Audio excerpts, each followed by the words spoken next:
Make sure that your space is in a good space. And when we set this room up next week when you're painting, there'll be tables set up. But if there's something you don't like, we can move it. We had one woman that painted in the corner last time, and someone else wanted their own table, so we moved things around.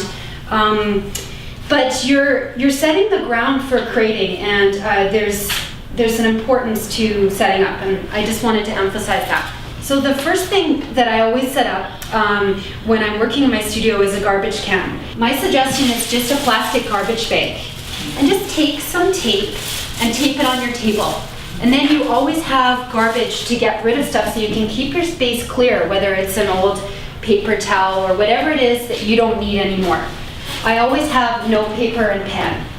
And there's these little notepads I buy from the art store. They're about this size. And I always have them here because in the course of this workshop, specifically for abstract painting, we're going to be learning about this thing I call the 3 C's. And I'm going to be saying it again and again and again, and it's going to be the foundation for creating an abstract painting. And often when I'm working in my studio, and yes, I do work on really big paintings, I'll make notes to myself as I go. And I'll write down my 3 C's. So I want you to have a notepad here so that you can jot notes, whether it's about your composition or whether it's about color, or whether an idea all of a sudden comes to you about what you're going to name this painting. Or maybe there's some of you that are professional artists that have exhibited or painted for a long time, and you decide that you do a little practice piece and you want to make a body of work and have a show, and maybe all of a sudden while you're painting you get the idea for that name of that body of work. So just having that pen and paper there handy is so worthwhile. We're going to learn how to use a color wheel in this class, specifically to support you in abstract painting with color. And if you're willing to, you can buy a small one at the art store for $2 or $3. And when you're done this class, I have student after student go, wow, I've had a color wheel in my studio for years and I never knew how to use it. And they're so excited to know that this is one of the best tools you can have, and how to support it in making really great paintings, and also when you're stuck in your painting, figuring out what is working or not working with color.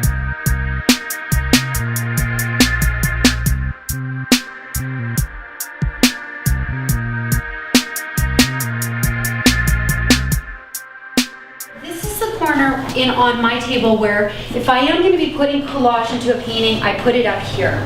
And I also have sheets of tissue paper. I'm going to pass these around, and these are for a lesson we're going to do where we remove paint and we create interesting effects removing paint.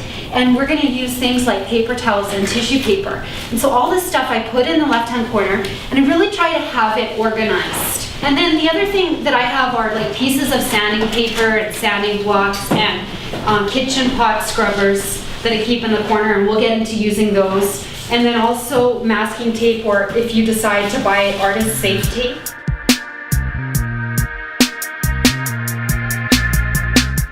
When I talk about gels, and we'll get into that more in the 9 weeks, these are like sort of margarine. They're like clear paint with no color, and they're thick. So they don't, and so I keep all these sort of mediums that I call them kind of out of the way because I don't always use them. So then the next thing that I really want to emphasize, and this is very particular for acrylic painting, is the space at the top of this table. So something I learned from one of my teachers, and I think it works well when you're in process, is it's great to put some paint on, and let's say this is my painting and here's my board, and then sometimes to turn it around and to be able to move it around and see it in from different angles. And so as you set up these, it may be handy for you, don't put anything in front here, and just to have this space. To find the wider mouthed buckets. And what I suggest to people so you don't break the bank is, does anyone here like to go for walks? Just around Vancouver? It's so beautiful. And if you go in alleys and you dig through people's recycle bins, you'll find wide mouth containers that people are getting rid of, and they're free. So 2 is ideal, and the reason being is 1 for lights and 1 for darks. You're going to learn glazing techniques in this course. And for glazing, it is so imperative for you to keep your brush clean because the glaze, because it's a very thin tint, can be quickly affected by a dirty brush. Kitchen sponge, dollar store item. This is great, and the reason why is when you start painting, especially for glazing, which we do quite a bit of this class, you prime your brush, so you put it in water, but you actually don't want extra water. So a kitchen sponge that is wet takes away your extra water. These sponges, elephant sponges, for those of you that have done watercolor painting, are great. Sometimes I'll take a kitchen sponge and I'll cut it up and I'll have little sponge fingers, and they're useful for getting paint away and just cleaning up. And I always pre-moisten them so they're ready to go. Paints that we're going to be using for this painting out on the table, and everything else put away, because otherwise it can be daunting, especially if you with a lot of paint. Like I have a lot of paint. Very fortunate to be sponsored by this paint company. I'm going to bring these paints to every class, and you're welcome to use as much as you like. Please know these paints are for you to help yourself. But what I emphasize in setting up is just take what you need and have it here.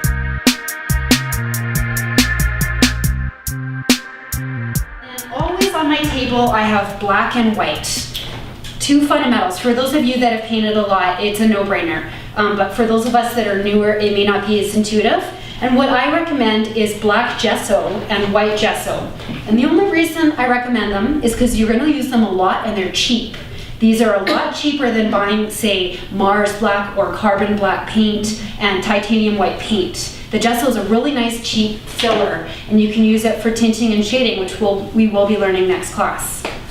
I mean, if you're only going to buy 5 paints, you need red, you need yellow, you need blue, and you need black and white. There's no way around it if you just want to buy 5 paints.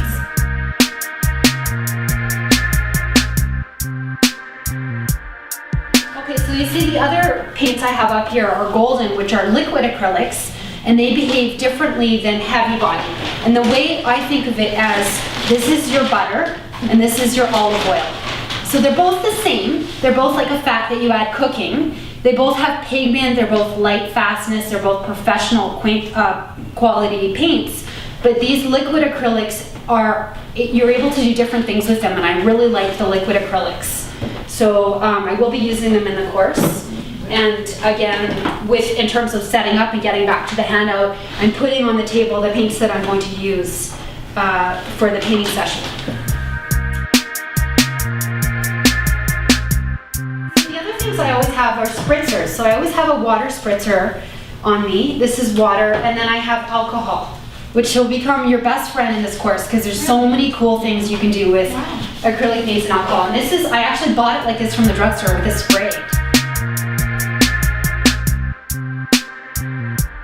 We get into creating glazes, and we can create effects of very thick paintings. And there are other brands that make this gloss medium, but the thing about this one is it dries faster. So if you want to keep layering, this painting here, the Liquitex, it doesn't have a retarder in it. A lot of the other brands, the companies have added a chemical retarder, and so you'll be waiting forever for your glaze to dry. So basically this is just like, this is your olive oil, and it's thin, clearless paint. Okay, that's all it is. So the next thing here is the palette, and you have a gazillion options for palettes. I mean, I had a workshop where someone just brought in a plate from her kitchen. These are disposable, Canson disposable palette pads. I'm going to pass them around. They're like wax papers, they're like parchment paper if any of you are into baking, and they work great. This is a disposable palette with a lid, and it has a foam thingamabie underneath.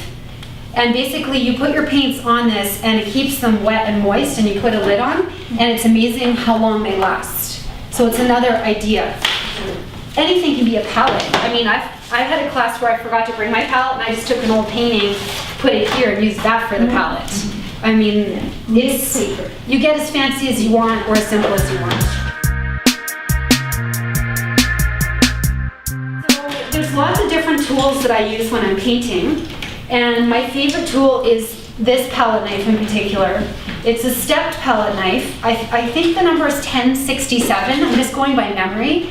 And I love this for mixing paint. I use it for applying paint. It's sort of one of my fundamentals. So if I could only have like 3 brushes, I would have the palette knife, so I'm not counting that. I would probably pick these 3. So these are Conda. They're made in China, so they're cheap. And they're very soft watercolor brushes. I'm going to pass these around. And these are fabulous for doing glazes. And they help you create that effect that if you don't want brush marks, if you want to create these beautiful layers without brush marks, these brushes are your best friend. The next brush that I would absolutely have is a round head. And the one that I like if you're buying new is the Fortissimo number 6 round head brush at Opus. And that brush is an oil brush, so it's very stiff. And what I use this for is actually mixing. So I'm mixing glazes or I'm mixing paint. I love a round head brush for mixing, and this is an old brush, any old round head brush, but you like it, the stiffer the better.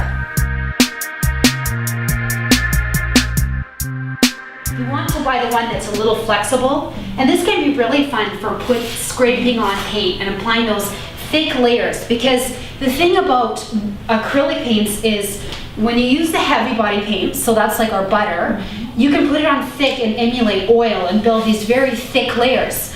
But you can also use liquid acrylics or even water down the heavy body and create watercolor effects, you know, where you're dripping and you're running and you're staining. And so you have all this variation within this one kind of paint, which is really fabulous and really fun. And so that way you can have these different tools. If I'm working on a painting and let's say I've made a color I really like, and I'm going to take a break. My studio's in my home, so maybe I'll go have lunch and come back. What I do is, if it's short term, I'll take some saran wrap and I'll just cover it like this.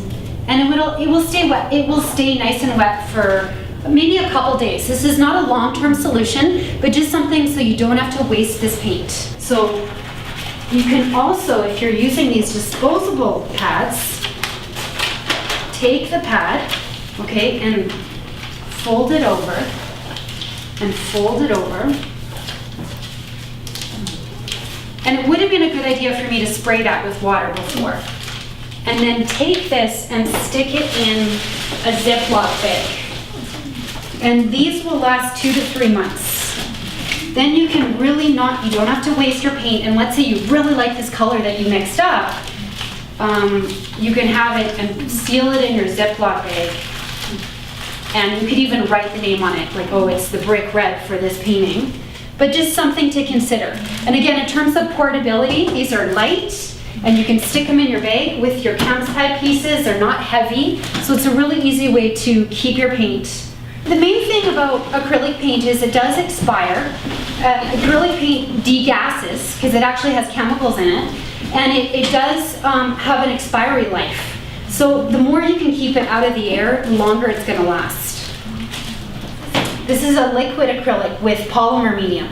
So that olive oil paint. And this is a nice way to keep the paints in these jars. And you can just use Tupperware from the dollar store. It doesn't have to be fancy. But again, if you're really into the liquid acrylics and you like to make glazes, this is something to consider.